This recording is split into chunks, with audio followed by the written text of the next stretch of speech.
కోపించుచునే వాత్సల్యమును జ్ఞాపకము తెచ్చుకొనుము. చిన్న ప్రార్థన చేద్దాం.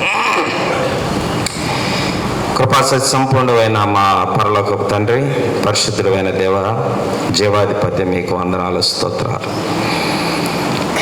ఈ యొక్క క్రిస్మస్ దినాల్లో మరి ఒకసారి మిమ్మల్ని మేము జ్ఞాపకం చేసుకొని మీరు మాకు తోడుగా ఉండటానికి ఉండే దేవుడుగా, మీరు మాలో ఉండే దేవుడుగా మిమ్మల్ని ఆరాధించడానికి ప్రభువా మమ్మల్ని సిద్ధపరుస్తున్నందుకే స్తోత్రాలు, వందనాలు. ఎక్కడో ఆలయంలోనో లేకపోతే ఎక్కడో ఒక స్థలములోనో మీరు ఉండేవారు కాదు. మేమే మీ యొక్క ఆలయం, మీరు మాలోనే ఉన్నారు. కనుక మీరు మాకు తోడుగా ఉన్నారని గుర్తించి మీ యొక్క ఆలోచనల్ని, మీ యొక్క గుణగణాల్ని, మీ చిత్తాన్ని గుర్తించి మసలుకోగలుగునట్లుగా సహాయం చేయండి. ప్రభువా ప్రభువా అని పిలుచు ప్రతివాడు పరలోక రాజ్యంలో చేరడు, కానీ ఎవరు తండ్రి చిత్త ప్రకారం చేస్తారు వారు మాత్రమే పరలోకంలో చేరతారన్నారు. కనుక ఆ చిత్తాన్ని మేము గుర్తించాలి. మిమ్మల్ని సంతోష పెట్టడానికి మేము ఏ విధంగా జీవించాలో మేము నేర్చుకోవాలి. ఆ నేర్చుకోవడానికే ఇటువంటి కూడికలను మీరు మాకు అవకాశంగా ఇచ్చారు. కనుక వీటిని సద్వినియోగం చేసుకొని ప్రతి ఒక్కరూ కూడా మీ చిత్తంలోకి అడుగు పెట్టగలుగుటకు సహాయం చేయండి. తమ స్వచిత్తాన్ని విడిచిపెట్టి మీ చిత్తంలోకి అడుగు పెట్టడానికి, తద్వారా నాయన మీ వాక్యముతో వారి హృదయాలను నింపుకొని ఫలభరితమైన జీవితాలు, ఆశీర్వాదకరమైన జీవితాలు జీవించగలుగునట్లు కృపద ఇచ్చేవారు.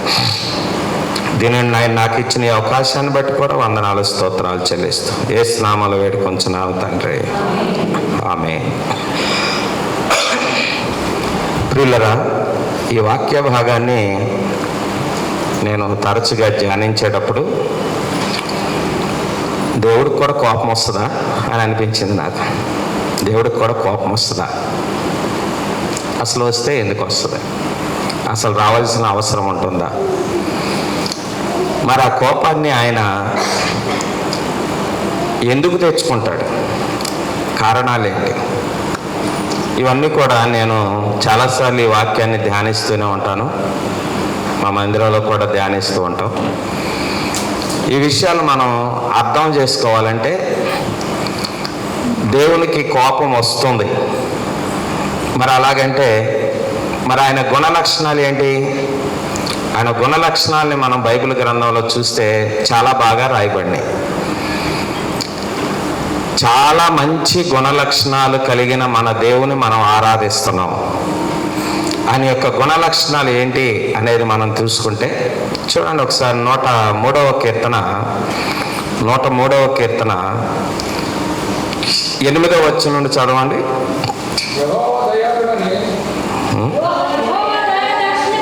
యెహోవా దయాదాక్షిణ్య పూర్ణుడు, దీర్ఘశాంతుడు, కృపా సమృద్ధి గలవాడు.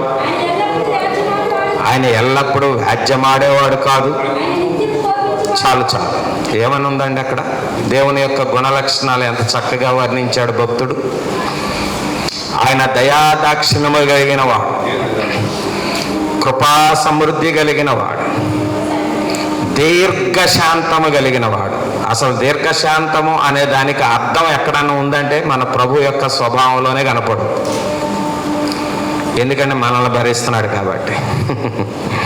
మనల్ని భరిస్తున్నాడంటేనే ఆయన ఎంత దీర్ఘశాంతం కలిగినాడో మనకు అర్థమైపోతుంది. కనుక అటువంటి లక్షణాలు కలిగిన వాడు. ఇంకా ఆయన గుణ లక్షణాలు ఏమైనా ఉన్నాయంటే మత్తయి సువార్త 11వ అధ్యాయం 29వ వచనం చూడండి. మత్తయి సువార్త 11వ అధ్యాయం 29వ వచనం. నేను సాత్వికుడను.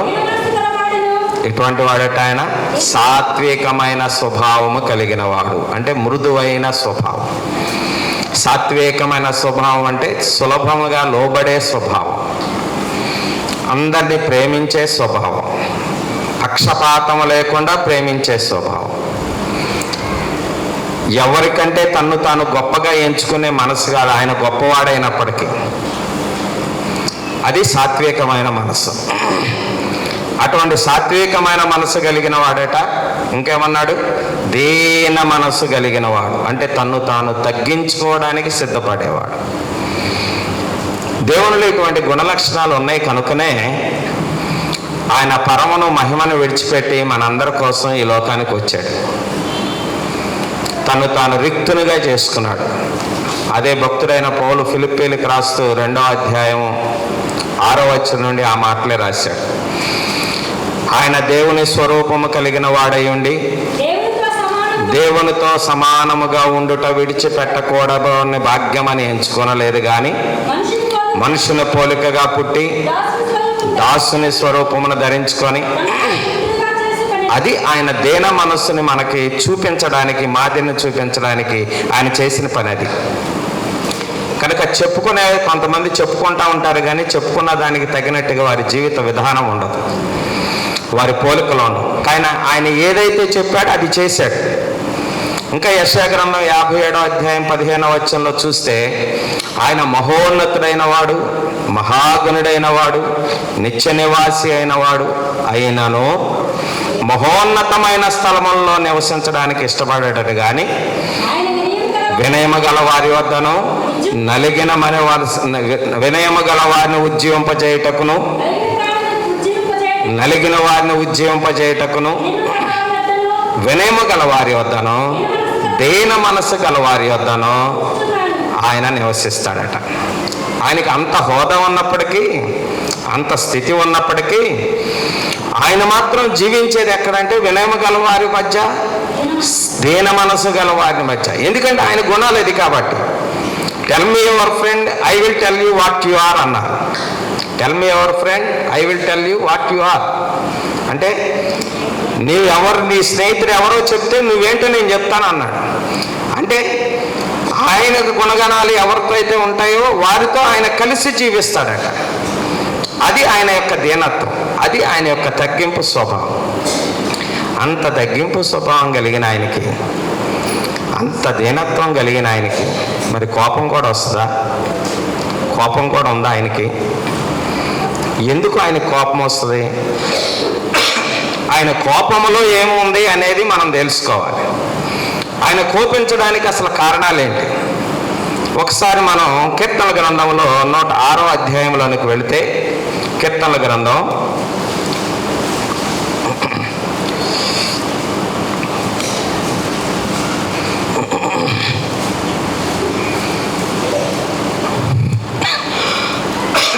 106వ అధ్యాయం 29వ వచనం చదువుదాం. చూడండి, 29వ వచనం. వారు తమ క్రియల చేత, అందరూ కొద్దిగా అండర్లైన్ చేసుకుంటే నేను కూడా చాలా సంతోషపడతాను. అంటే మీ బైబిల్లో కాదు అండర్లైన్ చేసుకోవాల్సింది, మీ మనసుల్లో. నా బైబిల్లో అండి ఎక్కడా కూడా పెన్ను చొక్క కనపడదు. చాలామంది గీతలు గీసేస్తూ ఉంటారు బైబిల్ని. మనకు అవసరం లేదు, ఆ గీతలు ఇక్కడ గీసుకోవాలి. బైబిల్లో గీతలు కాదు కావాల్సింది, మన మనసుల్లో గీతలు కావాలి. వారు తమ క్రియల చేత ఆయనకు కోపము పుట్టించగా, చాలు కోపం ఎప్పుడు వస్తుందట? ఆయన క్రియలేంటో మనం చూసాం. ఇప్పుడు ఆయన ఎటువంటి వాడు? దయాదాక్షిణ్యం కలిగిన వాడు, కృపా సమృద్ధి కలిగిన వాడు, దీర్ఘశాంతం కలిగిన వాడు, సాత్వికమైన మనసు కలిగిన వాడు, దీన మనసు కలిగిన వాడు. ఇవన్నీ ఆయన యొక్క లక్షణాలు. కనుక తన బిడ్డలు కూడా ఎలా ఉండాలని కోరుకుంటున్నాడు? అటువంటి లక్షణాలు కలిగిన వారే కావాలనుకుంటున్నాడు. అది సంగతి. చూడండి, పేతురు రాసిన మొదటి పత్రిక,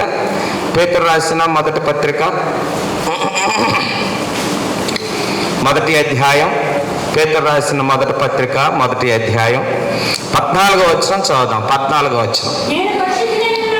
నేను పరిశుద్ధుడిని అయి ఉన్నాను గనుక,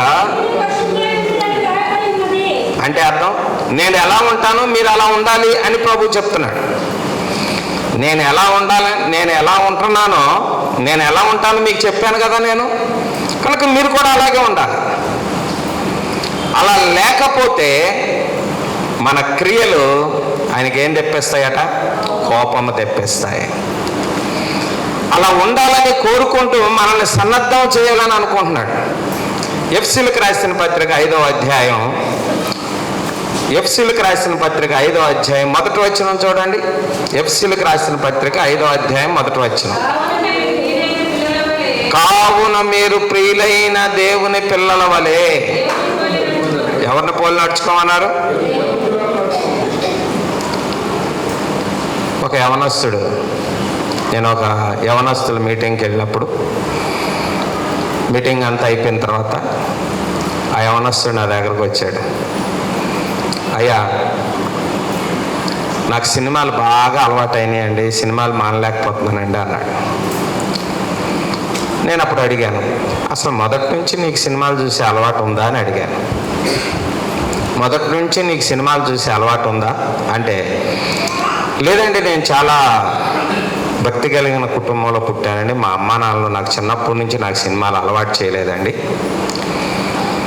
అయితే ఒకసారి నేను ఒక థియేటర్ మీదుగా ప్రయాణం చేసి వెళ్ళేటప్పుడు ఆ సినిమా టిక్కెట్ల లైన్లో మా పాస్టర్ గారిని చూశానండి. ఎవరిని చూశాడంట? విచిత్రంగా ఉంది కదా మనకి. అంటే అప్పుడు అనుకున్నాడట, మా అమ్మ నాన్న నన్ను చిన్నప్పటి నుండి సినిమాలు చూడలేదు, మరి పాస్టర్ గారే చూస్తున్నాడు కదా, మరి నేను ఎందుకు చూడకూడదు అని అప్పటి నుండి సినిమాలు చూడటం మొదలుపెట్టాడంట. ఆ కోరికలన్నీ తీర్చేసుకుంటున్నాడు. చిన్నప్పటి నుండి బెగపట్టుకున్న కోరికలన్నీ పాస్టర్ గారిని ఎప్పుడైతే లైన్లో చూశాడో.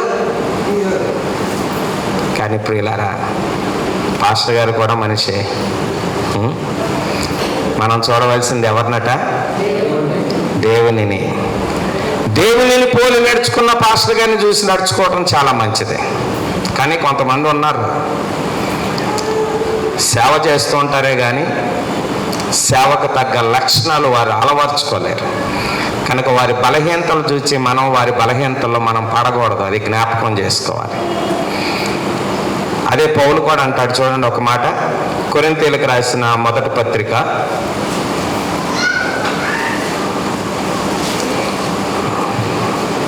11వ అధ్యాయం 1వ వచనం చదవండి. నేను క్రీస్తుని పోలి నడుచుకున్న ప్రకారము. దేవునికి స్తోత్రం చెప్తారా? పౌలు ఎవరిని పోలి నడుచుకుంటున్నాడట?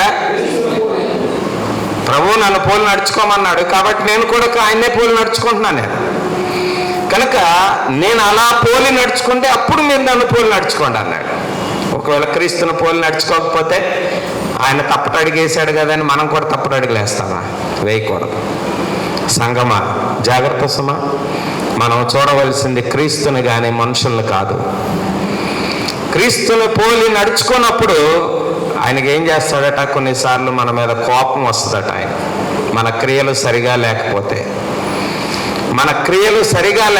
ఆయన కోపగించుకుంటాడు. మన క్రియలు ఆయనకి ఇష్టంగా లేకపోతే, ఆయన పరిశుద్ధుడై అన్న ప్రకారం మనం పరిశుద్ధతను నేర్చుకోకపోతే, అట్లీస్ట్ దాన్ని సాధన చేయడానికి ప్రయత్నం చేయకపోతే, ఆయన గుణగణాల్ని మన యొక్క జీవితంలో సాధన చేయడానికి ప్రయత్నం చేయకపోతే ఆయన కోపం రేపించిన వారం అవుతాం. కనుక దేవునికి కోపం రాకుండా ఉండాలి అంటే మనం చేయాల్సిన పని ఏంటంటే తప్పనిసరిగా మన క్రియలు మనము చక్కదిద్దుకోవాలి. క్రైస్తవ సంఘము దానికే స్వరూపం, దానికే నిదర్శనం అండి. దేవుని యొక్క సంఘం అంటే దేవుని యొక్క పోలికలను ప్రతిబింబింప చేయడానికి ఒక సాధనం ఈ భూమి మీద దేవుడు ఏర్పాటు చేసుకున్నాడు. సంఘం అంటే ఏదో సామాన్యమైనది కాదు. క్రీస్తు యొక్క రక్తంలో తన స్వరక్తం ఇచ్చి సంపాదించిన సంఘం ఇది. ఎందుకు తన రక్తాన్ని చిందించాడంటే నిన్ను నన్ను కూడా ఆ యొక్క అపవిత్రత నుండి విడిపించి తనలాగా పరిశుద్ధినిగా జీవింపజేయడానికి ఆయన తన స్వరక్తాన్ని మన కొరకు ఇచ్చాడు. మరి ఆ రక్తంలో కడగబడి మనలో ఆ పరిశుద్ధతని సాధన చేయకపోతే, ఆయన క్రియలను మనం సాధన చేయకపోతే ఆయన కోపం రాదా? ప్రభువు మొట్టమొదటిగా మనిషిని సృష్టించినప్పుడు ఆదికాండం 1వ అధ్యాయంలో 26 నుంచి 28 వచనాలు చూస్తే, ఆయన తన పోలికలో మనిషిని చేశాడు, తన స్వరూపంలో చేశాడు, అంటే తన గుణ లక్షణాలు చేశాడు. తర్వాత వారిని ఏమని చెప్పాడంటే, నేను నా గుణ లక్షణాలను మీలో నేను ఇమిడ్చాను కనుక నేను ఎలా ఆశీర్వాదకరంగా ఈ భూమి మీద ఉన్నానో మిమ్మల్ని కూడా నేను అటువంటి ఆశీర్వాదకరంగా చేస్తాను అన్నాడు. అది 28వ అధ్యాయం చివరి వచనంలో వారిని ఆశీర్వదించను అని రాయబడింది. అక్కడ ఏమని ఆశీర్వదించాడో, మీరు ఫలించి అభివృద్ధి పొంది విస్తరించి భూమిని నిండించి దానిని లోపరుచుకోండి, ఈ సమస్త సృష్టి మీద మీకు నేను అధికారం ఇస్తున్నాను, ఏలుకోండి అన్నాడు. కానీ 6వ అధ్యాయంలోనికి వచ్చేటప్పటికి ఎలా మారిపోయారట చూడండి. ఆదికాండం 6వ అధ్యాయం ఎన్నో వచ్చిన చెప్పండి. 5వ వచ్చిన చదవండి. నరుల చెడుతనము భూమి మీద గొప్పదనియు వారి హృదయం యొక్క తలంపుల్లోని ఊహ అంతయు ఎల్లప్పుడూ చెడ్డదనియు చూచి. ఎలా మారిపోయిందట అండి. పరిశుద్ధులైన దేవుని యొక్క స్వరూపాన్ని వారికి పొదిగాడు, ఆయనలో ఉన్న ప్రతి గుణ లక్షణాన్ని వాళ్ళు పొదిగాడు, ఆయన యొక్క తత్వాన్ని వారిలో ఇమిడ్చాడు. కానీ వారు ఎలా మారిపోయిందంట, వారి తత్వం మారిపోయింది, గుణాలు మారిపోయినాయి, లక్షణాలు మారిపోయినాయి, పూర్తిగా చెడ్డవారిగా మారిపోయారట. అందుకని 6వ వచనం, తాను భూమి మీద నరులను చేసినందుకు యెహోవా సంతాపము నొంది హృదయములో నొచ్చుకొనెను అని రాయబడి ఉంది. ఇక్కడ సంతాపము అని ఉంది, కానీ కొన్ని ట్రాన్స్లేషన్లో ఆయన కోపము తెచ్చుకొని అని కూడా ఉందట. ఎందుకు కోపం వచ్చిందట? అయ్యో, నేను ఎంత మంచివారిగా చేస్తే, నాలాగా దీనులుగా చేస్తే, నాలాగా సాత్వికులుగా చేస్తే, నాలాగా దయాదాక్షిణ గలవారుగా చేస్తే, నాలాగా కృప కరుణాచిత్తులుగా నేను చేస్తే, వీరేంటి ఇంత దౌర్భాగ్యమా, ఇంత దుర్భరమైన పరిస్థితి. వారి తలంపులు ఊహలు అన్నీ కూడా మారిపోయినాయి పూర్తిగా. అందుకని ఆయన కోపం తెచ్చుకున్నాడట. తెచ్చుకుని ఏం చేశాడట, ఛీ, ఈ మనుషుల్ని ఉంచకూడదు, వీళ్ళని సర్వనాశనం చేసి పడేయాలని ఒక్కసారి దేవునికి కోపం వస్తే భూమి మీద ప్రళయం కుమ్మరించబడిందండి. కనుకనే ఆయన అప్పుడు ఎప్పుడైతే ఆ యొక్క ప్రళయం వచ్చి వారిని అందరినీ కూడా నాశనం చేసిందో, అప్పుడు తనలో ఉన్న కరుణా హృదయం బయటకు వచ్చింది. అయ్యో, నా బిడ్డలే ఈ విధంగా చేసుకున్నానని చెప్పి 28వ అధ్యాయం 22వ వచనంలో ఏమన్నాడు చూడండి. భూమి నిలిచి ఉన్నంత కాలము,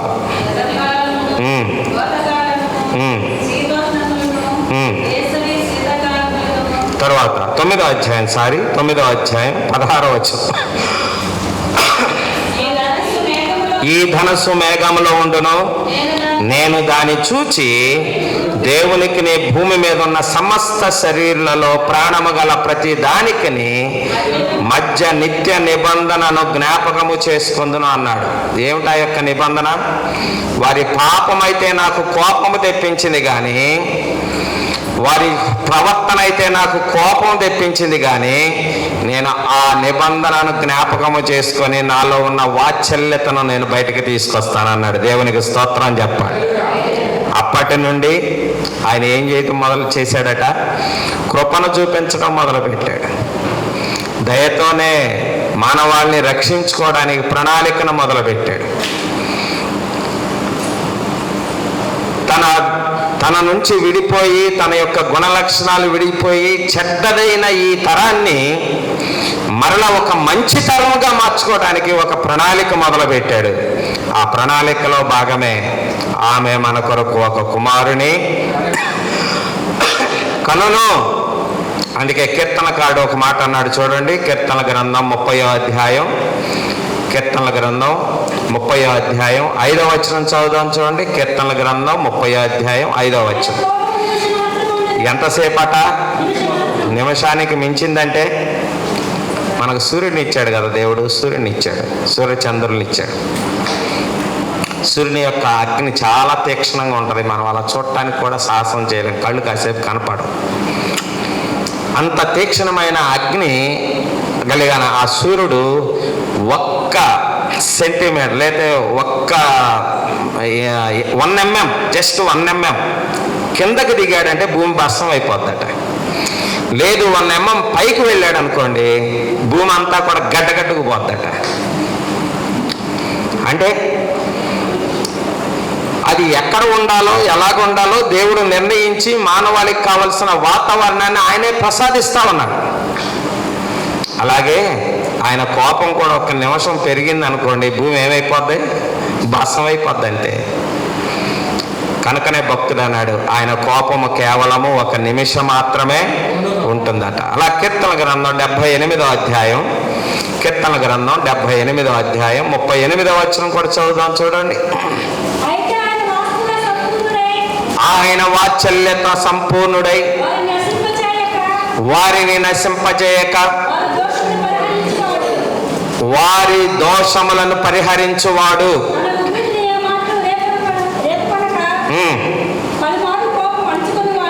ఏం చేస్తుంటాడట? కోపం వస్తుంటుందట మన ప్రవర్తన చూసినప్పుడు, మన చెడ్డ క్రియలు చూసినప్పుడు ఆయనకి కోపం వస్తూ ఉంటుందట. కానీ దాన్ని ఏం చేసుకుంటాడట? అణుచుకుంటాడట ఆయన. ఎందుకో తెలుసా? ఇప్పుడు రండి, 2వ పేతురు రాసిన 2వ పత్రిక. ఎందుకు ఆయన కోపం అణుచుకుంటున్నాడు? ఎందుకు ఆయన తనలో ఉన్న ఆ యొక్క ప్రేమను జ్ఞాపకం చేసుకొని మన ఎడల కృప చూపిస్తూ ఉన్నాడు అనేది పేతురు చక్కగా రాశాడు. పేతురు రాసిన 2వ పత్రిక 3వ అధ్యాయం 10వ వచనం చదవండి. అయితే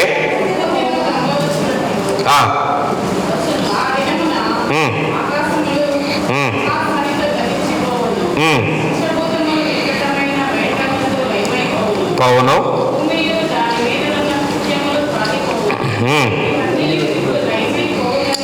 9వ వచనం చదవండి. 9వ వచనం. కొందరు ఆలస్యం అని ఎంచుకున్నట్లు ప్రభు తన వాగ్దానం గురించి ఆలస్యం చేయవాడు గారు గాని ఎవ్వడునో నశింపవలనని ఇచ్చేంపక అందరూ మారు మనసు పొందవలనని కోరుచు. అది ఆయన వాత్సల్యత. మన ప్రవర్తన చూసి ఆయన కోపగించుకుంటున్నాడట, కానీ ఆయన వాత్సల్యతను జ్ఞాపకం చేసుకొని మనందరం కూడా రక్షణ పొందాలని కోరుకుంటున్నాడు. యెహెజ్కేలు గ్రంథం 33వ అధ్యాయం. యెహెజ్కేలు గ్రంథం 33వ అధ్యాయం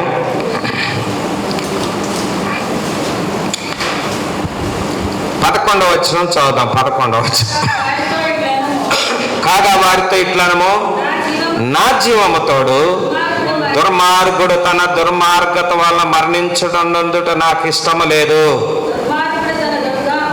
దుర్మార్గుడు తన దుర్మార్గత నుండి మరలి బ్రతుకుట వలన నాకు సంతోషం. అబ్బా, ఎంత చక్కని మాట చెప్పాడండి. మన క్రియలను బట్టి, ఆయన యొక్క ప్రవర్తనను బట్టి, ఆయన యొక్క గుణ లక్షణాలు మనలో లేకపోవటం వల్ల ఆయనకు అనిపిస్తుందట వీరిని నాశనం చేసేస్తే అనుకుంటాడట. కానీ ఆయన వాత్సల్యత చెప్తా ఉంది, వాడు మరణించడం నాకు ఇష్టం లేదు. వాడు మారు మనసు పొంది మనసు మార్చుకుంటేనే నాకు సంతోషం. ప్రియమైన దేవుని బిడ్డలారా, ఈ రాత్రి ప్రభువు నీతో కూడా అదే మాట్లాడుతున్నాడు. ఒకవేళ నీ ప్రవర్తన వల్ల ప్రభువుకి కోపం తెప్పించే పరిస్థితి. ఇశ్రాయేలీయులు దేవుడు ఐగుప్తు దేశం నుండి చాలా క్షేమంగా నడిపించాడు. దాదాపు 10 రకాల తెగుళ్ళు సృష్టించి ఐగుప్తు దేశంలో ఫరో యొక్క బానిసత్వం నుండి బయటికి తీసుకొని వచ్చాడు. తీసుకొచ్చిన తర్వాత ఎర్ర సముద్రం అడ్డొచ్చింది. శత్రువు వెనక నుండి తరుముకుంటూ వస్తున్నాడు. ఎదురుగా చూస్తేనేమో ఎర్ర సముద్రం కనపడుతుంది. ఒక్కసారిగా వారు భయపడి మోషే మీద సనగటం ప్రారంభించారు. అప్పుడు వెంటనే మోషే దేవుని సన్నిధిలో ప్రార్థిస్తే, ఎందుకయ్యా భయపడతావు, నేను నీకు తోడుగా ఉన్నాను. 10 రకాల తెగుళ్ళు పుట్టించి ఫరో దగ్గర నుంచే విడిపించని ఈ ఎర్ర సముద్రం ఏం చేస్తుంది, పరిగెత్తు అన్నాడు. నీ కర్ర తీసి ఒక దెబ్బ కొట్టు, సముద్రం నీకు దారి ఇచ్చేస్తుంది అన్నాడు. వెంటనే మోషే కర్ర పెట్టి కొట్టాడు. సముద్రం చీలిపోయింది. ఇశ్రాయేలీలంతా కూడా 6 నెలల దాటిని వెళ్ళిపోయారు. దేవుణ్ణి స్తుతించారు. మా ప్రభు ఎంత గొప్పోడు, ఎర్ర సముద్రాన్నే పాయలు చేశాడు. ఎంత గొప్పోడు, ఫరో యొక్క సైన్యం అంతా కూడా ఎర్ర సముద్రంలో ముంచేశాడు. దీనుల పక్షంగా ఉండేవాడు మా ప్రభు అని చెప్పి కీర్తనలు పాడారు, గంతులు వేశారు, ఆనందంతో పరవశంతో గంతులు వేశారు. కానీ కొద్దిగా జర్నీ ముందుకు సాగింది. నీళ్లు దొరకల, పాపం ఆకలి వేసింది. మళ్ళీ ఏం మొదలుపెట్టారు, మళ్ళీ సనుగుడు మొదలుపెట్టారు. మళ్ళీ సనుగుడు, మళ్ళీ గొనుగుడు. అక్కడే బాగుంది, అక్కడే బాగుంటే ఎందుకంటే ఇంత దూరం రావటం. చాలామంది మనలో కూడా ఇట్లాగ అంటారు కదా, ప్రభువు నమ్ముకోబుట్టే బాగుందండి. సినిమాలకు కావాలని సినిమాకి వెళ్ళేవాళ్ళం, షికారుకి కావాలని షికారుకి వెళ్ళేవాళ్ళం, ఏం చేయాలంటే అది చేసాం. ఇక్కడికి వచ్చిన తర్వాత అన్నీ పత్తిమే. అది వద్దంటారు, ఇది వద్దంటారు. అక్కడే బాగుందండి. ఎందుకు వచ్చావు మరి? అక్కడే బాగున్నప్పుడు అక్కడే కూర్చోవచ్చుగా. అది బాగానే ఉంటుంది, కానీ చివరికి ఎక్కడికి తీసుకెళ్తుంది? నరకంలోకి తీసుకెళ్తుంది. ఆ సంగతి మనకు తెలియట్లా. రాత్రిపూట మనందరికి గ్యాస్, ఇప్పుడు అందరికి వయసు వచ్చేసింది. పలావులు పెడుతున్నారు ఎక్కడికి వెళ్ళినా సరే. వద్దు బాబు అన్నా వెంటలా, అయినా సరే తినాలి, తప్పదు. ఇంత ముద్దది అంటాం. కానీ వయసులో ఉన్నప్పుడు 2 ప్లేట్లు 3 ప్లేట్లు అయినా లాగిచ్చేసేవాళ్ళం. ఎందుకని? తినేయొచ్చుగా, గ్యాస్ వస్తుంది. మళ్ళీ రాత్రికి ఎందుకు ఇబ్బంది పడటం అని చెప్పి జాగ్రత్త తీసుకుంటున్నామా లేదా? భక్తిలో జాగ్రత్త. ఈ భక్తి, ఆ జాగ్రత్త తీసుకోవడానికి ఇప్పుడు భక్తి. రేపు ఎప్పుడో నరకంకి వెళ్తాం. ఈ లోకాన్ని విడిచిపెట్టిన నరకంలోకి వెళ్ళటం ఇష్టం లేకే దేవుడు మనని ఈ భక్తి మార్గంలోకి నడిపించాడు, రక్షణ మార్గంలోకి నడిపించాడు. కనుక అక్కడే బాగుంది అనుకుంటా ఉంటే నువ్వు నరకంలోకి పోవటానికి నువ్వు ఇష్టపడుతున్నావు అని అర్థం. ఇంకా బాగున్నదాన్ని దాన్ని తలంచుకోబాక, వెనక్కి చూడబాక. లోతు భార్యను జ్ఞాపకం చేసుకోండి అన్నాడు ప్రభు అనేకసార్లు తన బోధల్లో. ఎందుకన్నాడు? వెనక్కి చూడొద్దు. ఏది వద్దని అనుకున్నామో దాన్ని విడిచిపెట్టి వచ్చేసాం. వచ్చిన దానికోసం మరలా ఎందుకు? అందుకే పౌలు ఒక మాట అన్నాడు చూడండి. ఫిలిప్పీలకు రాసిన పత్రిక 3వ అధ్యాయం, ఫిలిప్పీలకు రాసిన పత్రిక 3వ అధ్యాయం 14వ వచనం.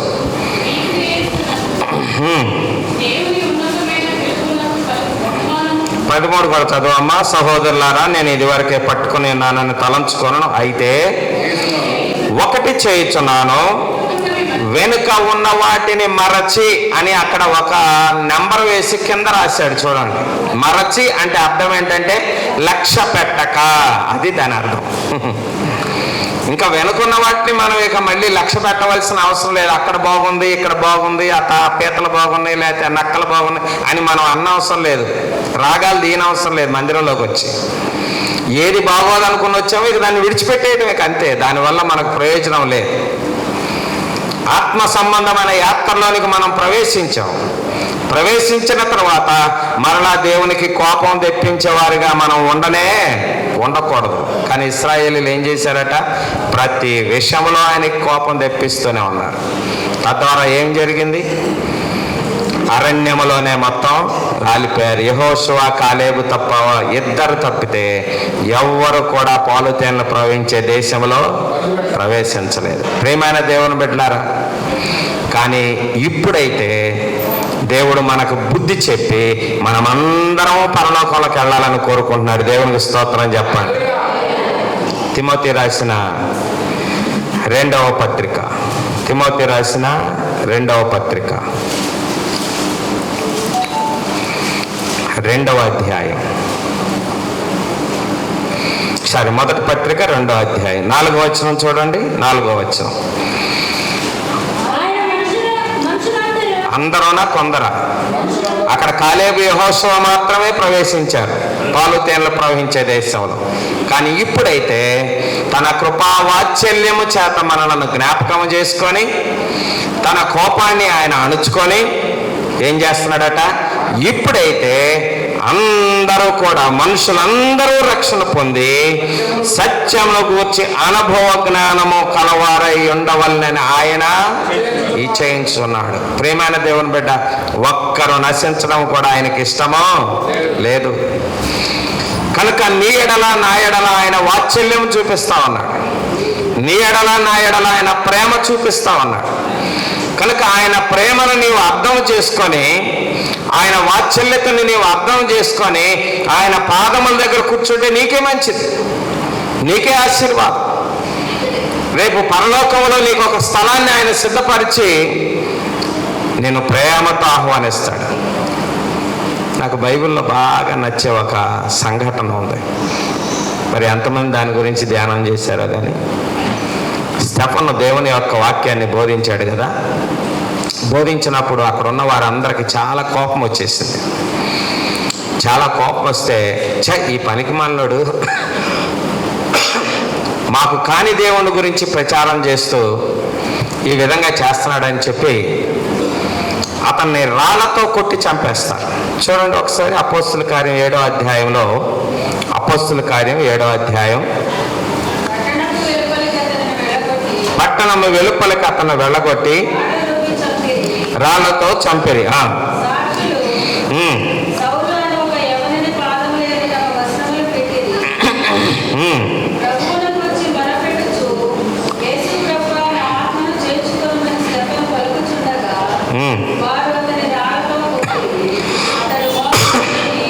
యాభై 55వ వచనం చదవండి.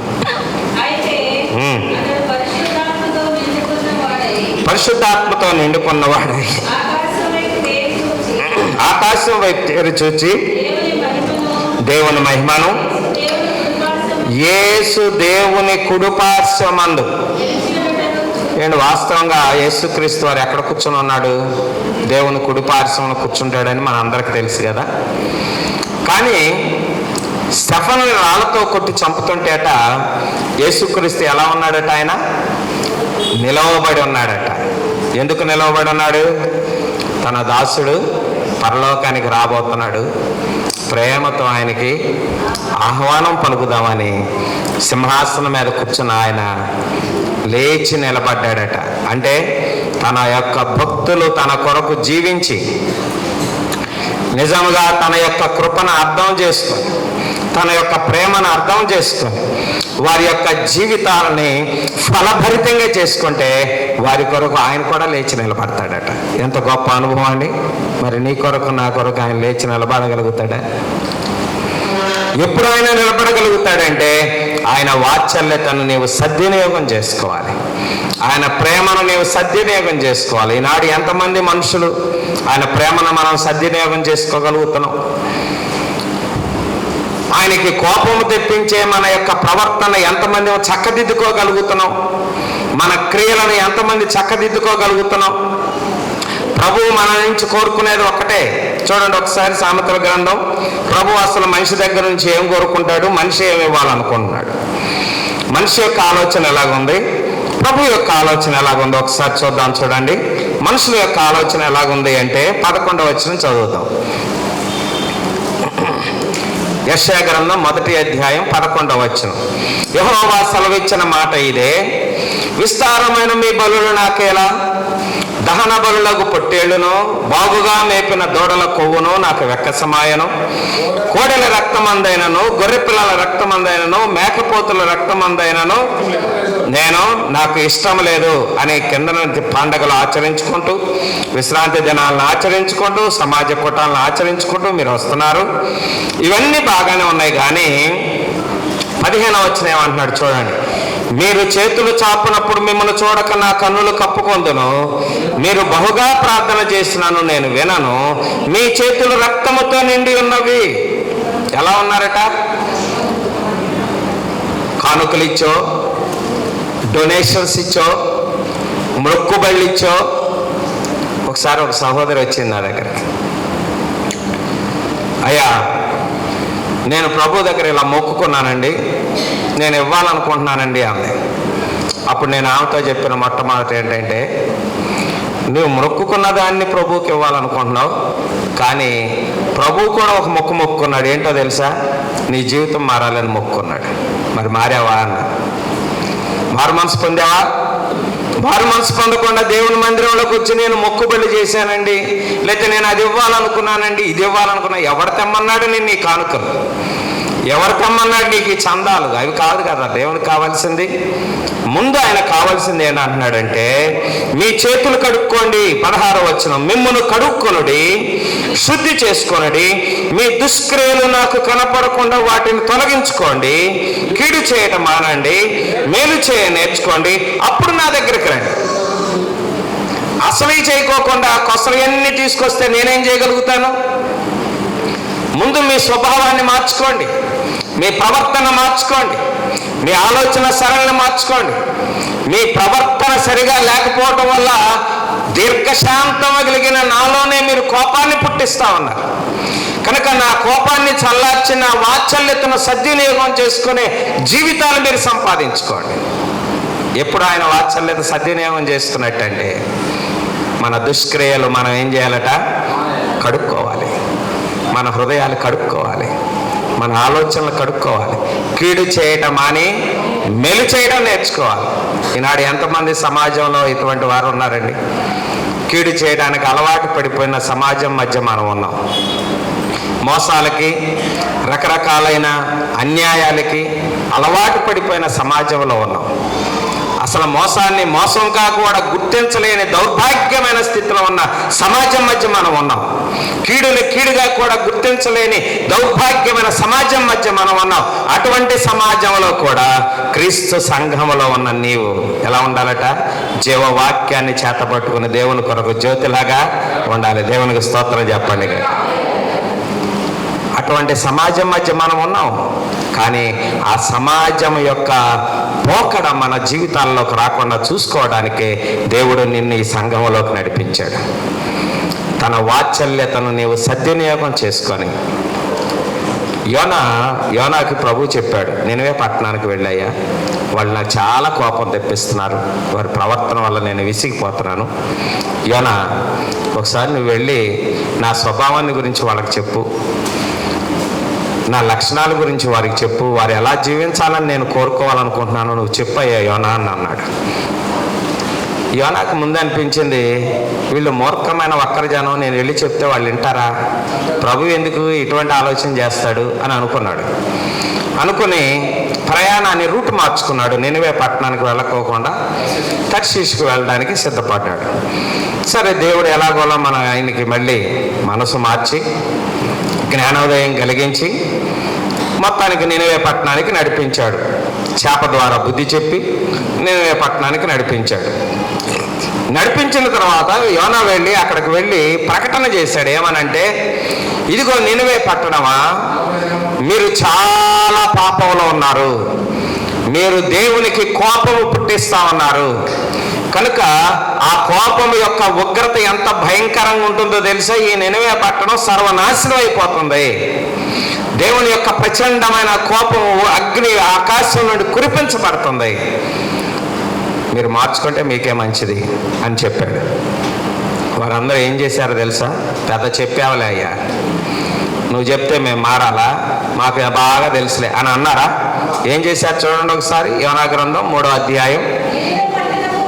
నినవే పట్టణము వారు దేవుని యందు విశ్వాసం ఉంచి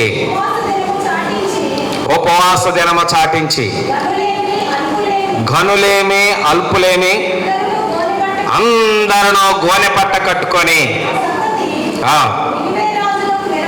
వినపడినప్పుడు అతడును సింహాసనం మీద నుండి దిగి రాజవస్త్రములు తీసివేసి గోనె పట్ట కట్టుకొని బూడిదలో కూర్చొని ఏం చేశాడట? రాజుతో సైతం అందరూ ప్రార్థన చేశారు. ఎందుకు చేశారు? యోనా అక్కడికి వెళ్ళి ఏం బోధ చేశాడు? మీ ప్రవర్తన సరిగా లేకపోవడం వల్ల దేవునికి కోపం వస్తుంది, దేవుని యొక్క ఉగ్రత ఈ యొక్క ప్రాంతం మీద కుమ్మరించబడుతుంది అని చెప్పగానే అంతటితో ఊరుకోలేదు.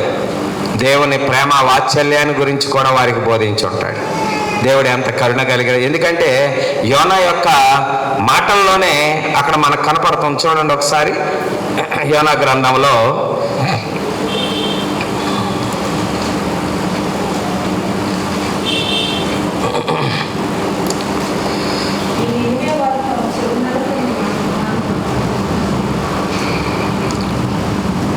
నువ్వు కరుణావాత్సల్యంలో కలిగిన దేవుడు అని అంటాడు.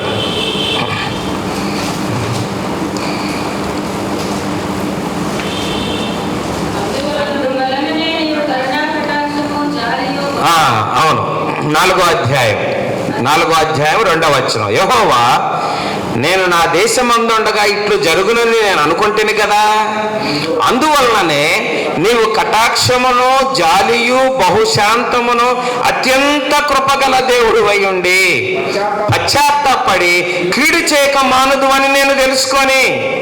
యోనాకి ఏం తెలుసుకున్నాడట? అయ్యా, నువ్వు ఇటువంటి కరుణ కలిగిన దేవుడు అని తెలుసు, నీ కోపం నిమిషం మాత్రమే ఉంటుందని నాకు తెలుసు, కాబట్టి నేను అక్కడికి వెళితే నా పరువు పోద్దని చెప్పి నేను రాకుండా మానేశాను. అంటే యోనా ఏం చెప్పుంటాడు?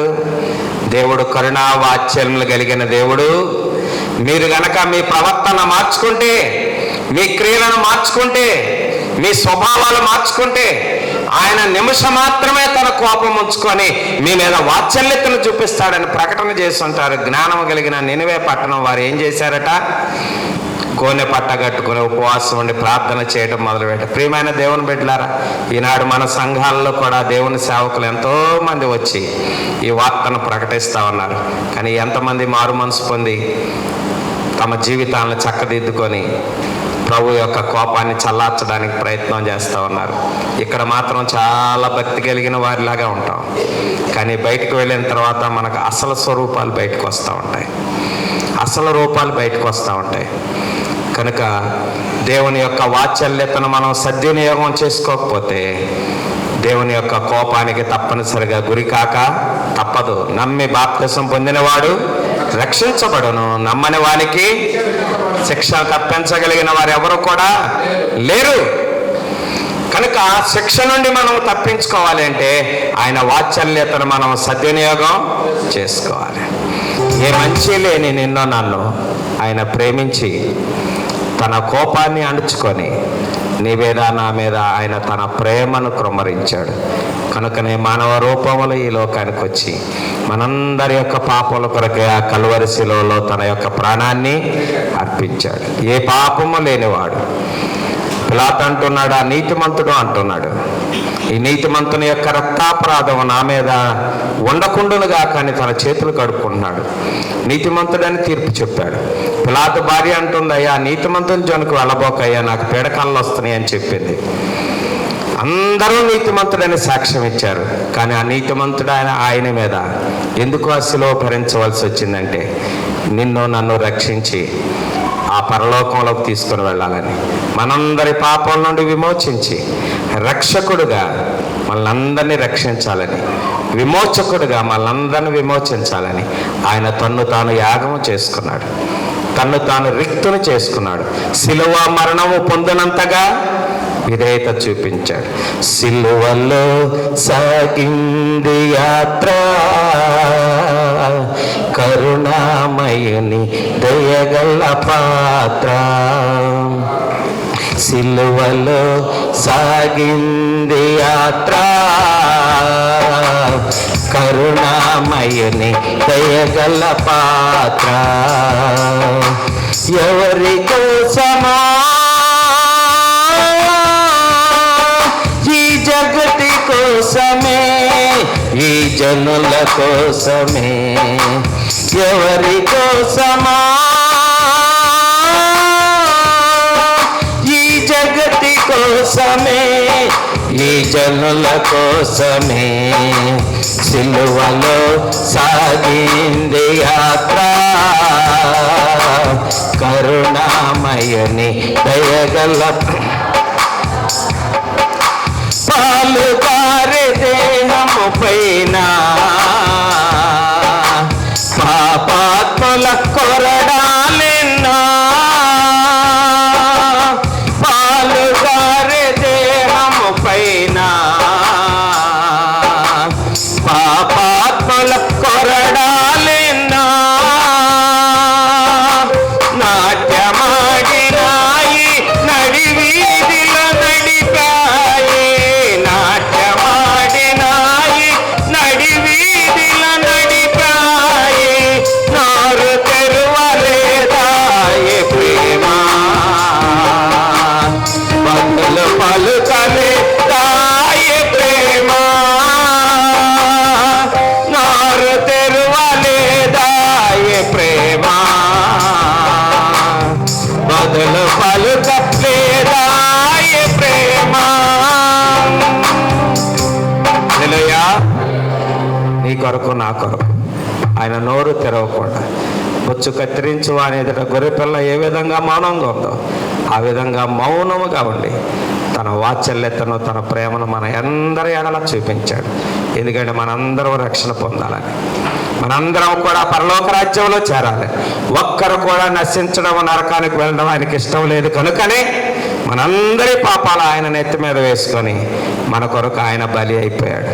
కనుక ఆయన ప్రేమను అర్థం చేసుకొని ఆయన సన్నిధిలో మనం మోకరించి, ప్రభువా, మంచి లేని నా జీవితంలో నీ కరుణ చేత, నీ వాత్సల్యత చేత, నీ కోపాన్ని చంపుకొని నన్ను ప్రేమించి నా కొరకై నీ ప్రాణాన్నే యాగంగిచ్చావయ్యా, నీ రక్తాన్ని నా కొరకు ఖర్చావయ్యా, నీ రక్తంలో నన్ను కడిగి శుద్ధి చేసి నన్ను కూడా ఒక పరిశుద్ధినిగా, దయగలిగిన వారిగా, కరుణ కలిగిన వారిగా, ఒక మనిషిగా, మానవత్వం కలిగిన మనిషిగా, నీ గుణగణాలను పొందుపరిచిన ఒక మానవునిగా నన్ను జీవింపజేయనాయన.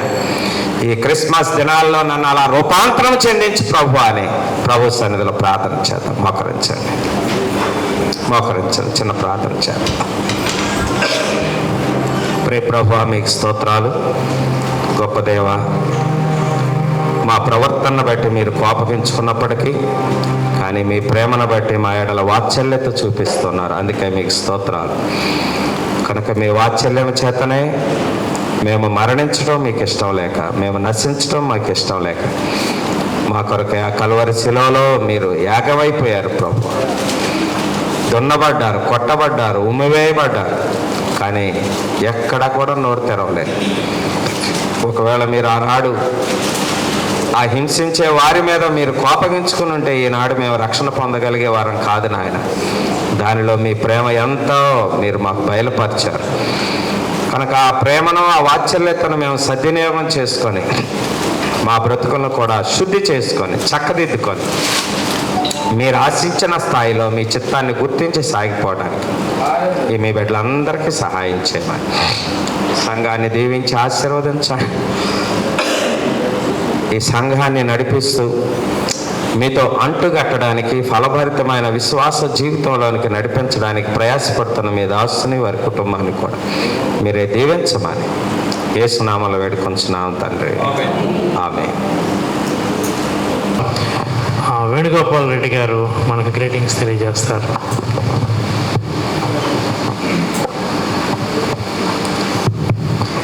ముందుగా శాంతిదూత స్థాపకులు పెద్దలు రూపస్ గారు ఫాదర్ గారికి, అట్లాగే రూపస్ గారికి, అట్లాగే ఈరోజు సందేశం ఇచ్చిన దాస్ గారికి, అట్లాగే నా మిత్రులు డేవిడ్ రాజు గారికి, అట్లాగే మరొక మిత్రులు రమేష్ గారికి, అట్లాగే ఇక్కడికి కూడి వచ్చిన మీ అందరికీ ముందుగా నా నమస్కారాలు. ప్రతి సంవత్సరం రావడం ఇక్కడికి, ఏదైతే ఈ సందేశాన్ని మేము కూడా వినటం, ఈ క్రిస్మస్ మరియు నూతన సంవత్సర వేడుకల్లో పాల్గొనటం నిజంగా మాకెంతో ఆనందం కలిగించే విషయం. ఈరోజు కొద్దిగా అత్యవసర పని ఉన్నా కూడా నేను సార్కి చెప్పి రాలేకపోతానేమని అన్నాను, కానీ ఇక్కడికి రావాలని నిర్ణయం జరిగినట్టు ఉంది. అందుకనే మేము కూడా ఇక్కడికి మీ ముందు ఇలా రావడం జరిగింది. ప్రతి సంవత్సరం మనందరం కలుసుకునేది, ఈ సంవత్సరం ఇంకా మంచిగా మనందరికి కూడా ఆయుర ఆరోగ్యాలు భగవంతుడు అట్లాగే ఇచ్చి రాబోయే రోజుల్లో కూడా మనందరికీ మంచి ఆయురారోగ్యాలు అట్లాగే మంచి జీవితాన్ని ఈ సందర్భంగా దేవుడు మనందరికీ ఇస్తారని చెప్పి ఈ సందర్భంగా తెలియజేసుకుంటూ ఈ అవకాశం ఇచ్చిన పెద్దలందరికీ పేరు పేరున ధన్యవాదాలు తెలుపుకుంటూ సెలవు తీసుకుంటున్నాను. Thank you. అట్లాగే నూతన సంవత్సరం అట్లాగే క్రిస్మస్ శుభాకాంక్షలు కూడా మీ అందరికీ తెలియజేస్తున్నాను. Thank you.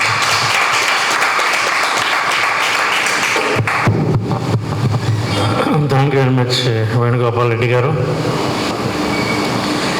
ఈదులమూడి డేవిడ్ రాజ్ గారు కూడా మనతో మాట్లాడతారు.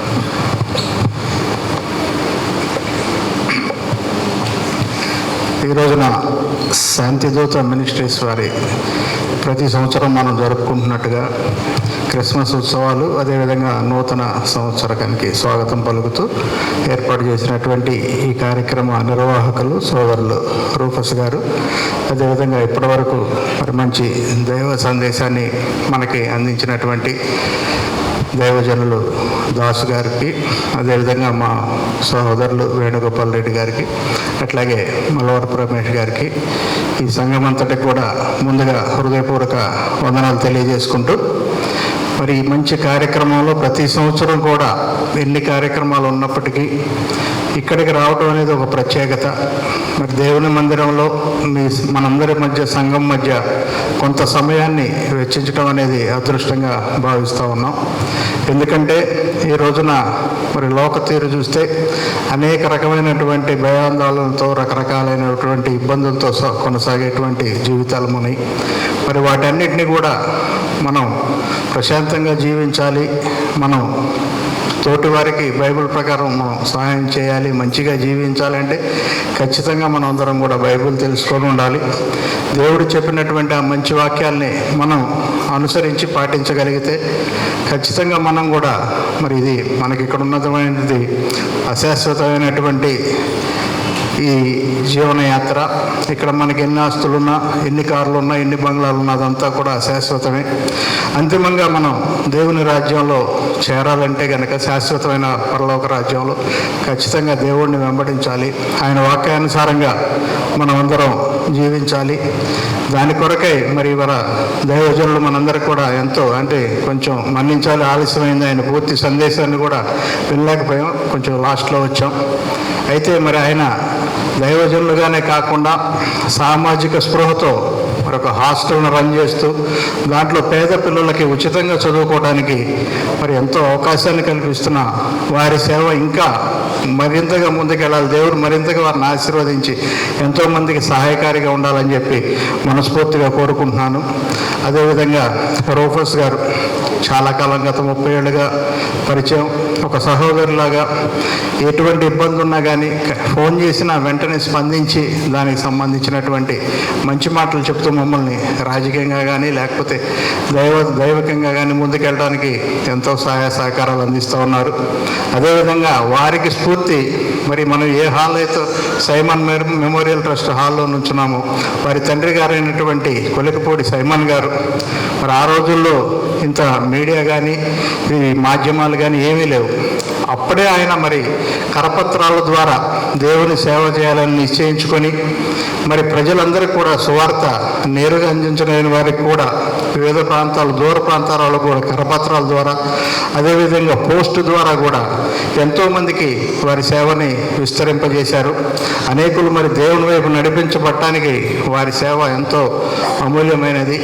మరి వారిని స్ఫూర్తిగా తీసుకొని 1983 సంవత్సరంలో ఆయన దేవుని సన్నిధి చేరిన తర్వాత ఈ సేవ ఇంతటితో ఆగిపోకూడదు. మరి వారి సంతానం 6 వివిధ రంగాల్లో స్థిరపడి మరి ఇక్కడ స్థానికంగా ఉన్నటువంటి రూఫస్ గారు ఆయన పేరున మరి ఈ సేవని కొనసాగించాలి, దేవునికి నేను కూడా సేవ చేయాలి, మా కుటుంబం కూడా మరి దేవుని సేవకు అంకితం కావాలని చెప్పి వారి పిల్లలు కానీ వారి సతీమణి కానీ అందరూ కూడా మరి ఇక్కడ ఈ ప్రేయర్ హాల్ ద్వారా ఎంతోమంది రక్షింపబడటానికి ఎంతో కాలంగా వారు చేస్తున్నటువంటి సేవని మనం ఖచ్చితంగా అభినందించి తీరాలి. ఎందుకంటే ఈ రోజున మరి మనుషుల స్వార్థం పెరిగిపోయింది. నేను, నా కుటుంబం, నా వరకేనే కాకుండా సమాజంలో ఉన్నటువంటి అందరూ బాగుండాలి, అందరూ దేవుణ్ణి తెలుసుకోవాలి, అందరూ మంచిగా జీవించాలని ఒక మంచి ఆశయంతో ఆయన నిర్వహిస్తున్నటువంటి ఈ సంఘం ఇంకా దినదినాభివృద్ధి చెందాలి. ప్రతి సంవత్సరం గత 7 సంవత్సరాలుగా మేము ఇక్కడికి పాల్గొనడం జరుగుతుంది. మధ్యలో కరోనా వల్ల ఒక 2 సంవత్సరాలు ఆగినట్లుంది. అయినా కానీ ఎన్ని కార్యక్రమాలు ఉన్నా ఈ కార్యక్రమానికి మిస్ అవ్వకుండా ఖచ్చితంగా వస్తూ ఉన్నాం. అదేవిధంగా రాబోయే రోజుల్లో కూడా ఇంకా సంఘం దినదినాభివృద్ధి చెందాలి.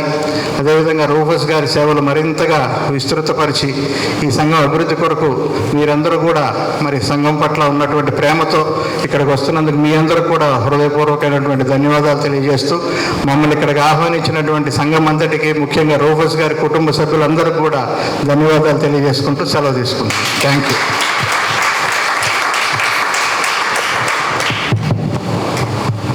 డేవిడ్ గారికి కూడా ధన్యవాదాలు.